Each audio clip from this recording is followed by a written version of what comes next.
ये सुनिए दोस्तों, मैं ये पूछना चाहता हूँ कि कुरान में कहीं ये लिखा है कि कोई शख्स भी इस तरह की एक आयत भी नहीं बना सकता। ये चैलेंज है।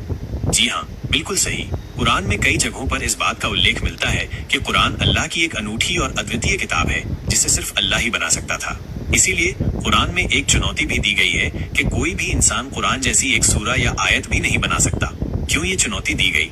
कुरान की अद्वितीयता साबित करने के लिए ये चुनौती इस बात को साबित करती है कि कुरान इंसानी बुद्धि का नतीजा नहीं है, बल्कि ये अल्लाह का वचन है। विश्वास को मजबूत करने के लिए ये चुनौती लोगों को इस्लाम पर विश्वास करने और कुरान की पवित्रता को स्वीकार करने के लिए प्रेरित करती है।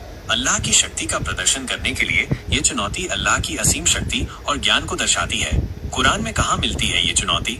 ये चुनौती कुरान की कई सूरतों में अलग अलग तरीकों से व्यक्त की गई है। उदाहरण के लिए सूरा बकरा में कहा गया है कि अगर कोई शख्स कुरान जैसी एक सूरा भी बना सकता है तो उसे ऐसा करने की कोशिश करनी चाहिए। ये चुनौती इतनी महत्वपूर्ण क्यों है? ये चुनौती इसलिए महत्वपूर्ण है क्योंकि ये हमें कुरान की अहमियत और उसकी अद्वितीयता को समझने में मदद करती है। ये हमें ये भी याद दिलाती है कि कुरान सिर्फ एक किताब नहीं है, बल्कि ये अल्लाह का संदेश है जो हमारी जिंदगी को सही रास्ते पर ले जाने के लिए मार्गदर्शन करता है। क्या कोई इस चुनौती को पूरा कर पाया है? इतिहास में कभी भी कोई ऐसा व्यक्ति नहीं हुआ जो कुरान जैसी एक सूरा या आयत बनाने में सफल हो पाया हो। ये इस बात का प्रमाण है कि कुरान इंसानी बुद्धि से परे एक चमत्कार है।